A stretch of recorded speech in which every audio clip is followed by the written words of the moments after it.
Lucas capítulo 15, versículo 11 em diante. Alguém que já recebeu herança antes do pai morrer? E quando eu e você pedimos ao pai direito à herança, no tempo errado ou fora do tempo, nós vamos nos tornar inimigos do tempo de Deus para a nossa vida. A herança era para o filho? Sim ou não? Mas o filho estava preparado para a herança? Porque uma das coisas que chama a atenção dos homens naquela época, continua chamando nos nossos dias, é o quê? Vamos lá, entre unção, poder e dinheiro, o que você prefere? Isaac teve quantos filhos? 2. Jacó e Esaú. Quando Jacó saiu de casa, ele levou dinheiro? Quem ficou com o dinheiro? Esaú. A herança ficou toda com Esaú. Jacó levou o quê? A unção. Eu digo para o teu irmão, meu querido, mais do que dinheiro é unção. Só que nós estamos numa geração que está mais preocupada com a unção ou com o dinheiro. Fala para nós, o diabo é especialista em nos tirar da mesa para comer no chão. Só que o nosso Deus é especialista em nos tirar do chão e nos coloca onde? Na mesa. Porque quando ele começou a comer com os porcos, ele caiu na realidade que ele tinha perdido os amigos, perdido o dinheiro, ele estava sozinho. A única coisa que estava do lado dele é os porcos. A minha Bíblia só diz que caindo em si, ele disse, eu vou voltar para a casa do meu. Ele perdeu o dinheiro, ele perdeu os amigos, ele perdeu tudo. Ele só não perdeu o caminho. Então diga meu irmão, se tem jeito. A parábola do ovelha perdido. Ela se perdeu dentro ou fora?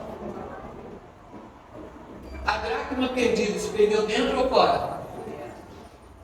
E o filho pródigo se perdeu dentro ou fora? Ele se perdeu dentro. Porque antes de ir ele já estava perdido.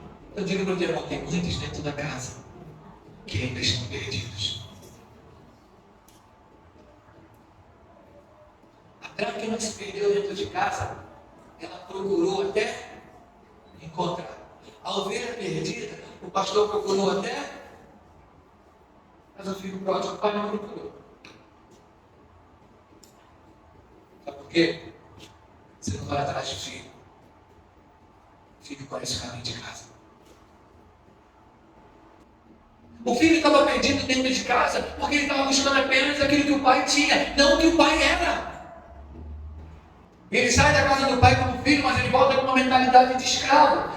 Só que a mentalidade não é apenas arrumar um lugar na casa.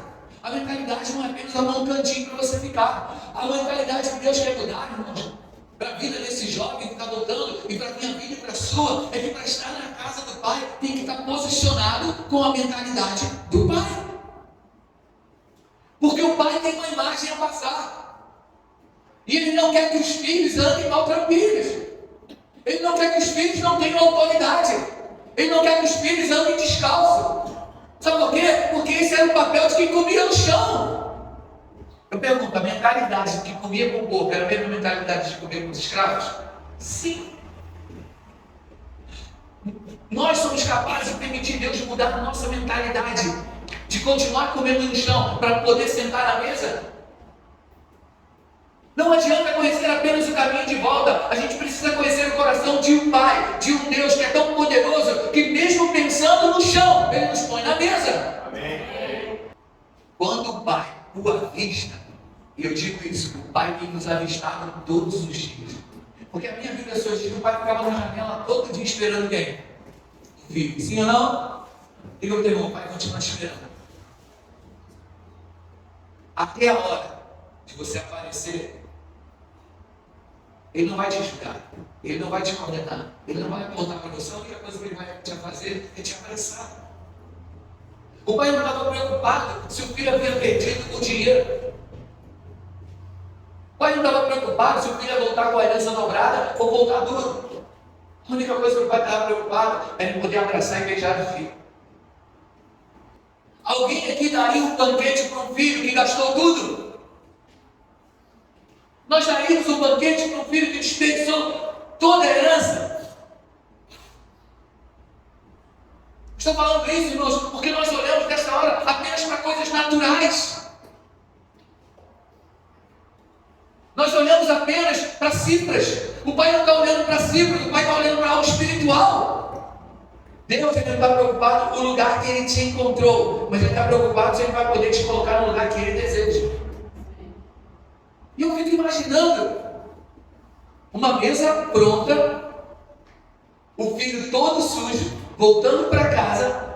O pai não olhou para a sujeira dele, o pai não olhou para o cabelo grande ou para a barba grande, se ele estava descalço ou não. O pai apenas correu e o beijou. O filho, quando voltou para casa, para colocar a veste nova, o pai teve que fazer o quê? Pergunta para o irmão: você está preparado para ser desfile? O que eu quero dizer com isso? O pai nunca vai permitir que a casa dele tenha mau cheiro. O pai nunca vai permitir que na casa dele entre sujeira. O pai nunca vai permitir que na casa dele e na sua mesa se assente alguém que não esteja apropriado para aquele ambiente. Por isso que o pai começa a mudar sandálias, vestes novas, um anel no dedo. O pai está preparando aquele rapaz ou aquele jovem para poder se assentar num lugar de honra. O pai, quando achou a minha vida e a sua, quando ele nos achou, a gente estava todo fedorento, irmãos. Porque o pecado fede, sim ou não? O pecado nos deforma. Nós estávamos deformados, mas o pai não olhou para a minha deformidade nem para a sua. Ele apenas nos amou e nos beijou e nos abraçou e nos reposicionou de volta no lugar da onde nós nunca devíamos ter saído. E eu fico imaginando então, quando eu e você chegamos, se o pai tivesse apontado o dedo para mim, para você falar assim: não, tu está muito fedorento. Quando Jesus foi crucificado, ele estava como? Quando ele foi crucificado, ele estava desde?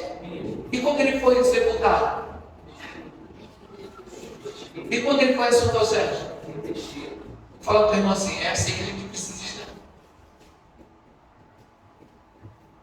Porque quando você encontrar com Jesus, a primeira coisa que ele vai dizer: você quer seguir? Toma a sua. E quando você tem que tomar a cruz, você tem que estar como? Porque ele não vai botar veste nova, você não tem desfile primeiro.